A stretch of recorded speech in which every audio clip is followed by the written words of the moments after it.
एक big assets वाली younger step sister और एक बिग स्वॉर्ड वाला स्टेप ब्रदर, एक परफेक्ट कॉम्बो डंजन एक्सप्लोरेशन के लिए। कहानी की शुरुआत होती है हमारी कहानी के प्रोटैगनिस्ट ताकाशी के साथ, जिसकी मॉम की रीमैरिज की वजह से उसे एक यंगर स्टेप सिस्टर मिलती है। ताकाशी को यकीन नहीं हो रहा होता है कि उसकी स्टेप सिस्टर एक क्यूट और बिग एसेट्स वाली एक लड़की है। उसकी स्टेप सिस्टर अपना नाम अलीस बताती है, जो कि एक फॉरेनर है और उसने जापानीज एनिमे देखते हुए सीखी है।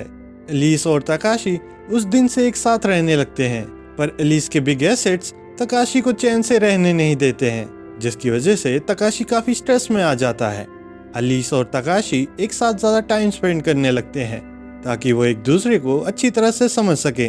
ताकाशी को पता लगता है कि अलीस ज्यादा इमोशंस नहीं दिखाती है और उसका फेवरेट फूड सुशी है। अगले दिन ताकाशी जब बाथरूम का डोर खोलता है तो तब वहां पर वो अलीस को देखता है। ताकाशी इस इंसिडेंट के लिए अलीस से माफी मांगता है और अलीस भी उसे माफ कर देती है। पर इतना बढ़िया व्यू देखने के बाद ताकाशी अपने आप को और कंट्रोल नहीं कर पाता है और अपनी बिग स्वॉर्ड को यूज करने लग जाता है।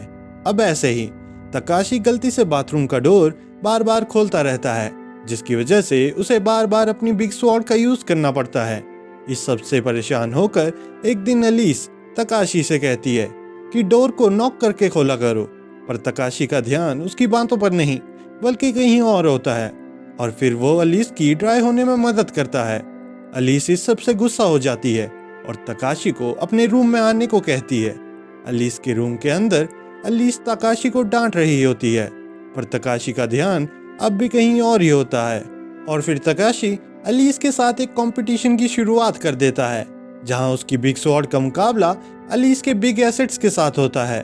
पर ताकाशी इस कंपटीशन को हार जाता है और फिर वो एक दूसरे कंपटीशन की शुरुआत कर देता है, जहां उन्हें डंजन एक्सप्लोरेशन में ज्यादा टाइम तक टिकना होता है। पर ताकाशी इस बार भी हार जाता है। अलीस तब ताकाशी से कहती है कि अगर उसे अगली बार से डंजन एक्सप्लोरेशन ही करनी हो तो वो अलीस से सीधे सीधे कह सकता है, इतनी बातें घुमाने की कोई जरूरत नहीं है। अलीस के ये सब कहने के बाद ताकाशी वापस से डंजन एक्सप्लोरेशन में लग जाता है और डंजन को एक्सप्लोर करता ही रहता है। अगले दिन अलीस की पुडिंग को ताकाशी खा जाता है, जिसकी वजह से अलीस ताकाशी पर काफी गुस्सा होती है। इस मैटर को सॉल्व करने के लिए वो दोनों वापस से डंजन एक्सप्लोरेशन के बैटल में लग जाते हैं। तो हमेशा याद रखिएगा, किसी भी बैटल को जीतने के लिए आपको डंजन एक्सप्लोरेशन आनी चाहिए। तो आज का रिकैप यहीं खत्म होता है। और हाँ, जाने से पहले चैनल को लाइक और सब्सक्राइब जरूर कर लेना और मैं मिलूंगा आपसे अगले रिकैप में। Till then take care.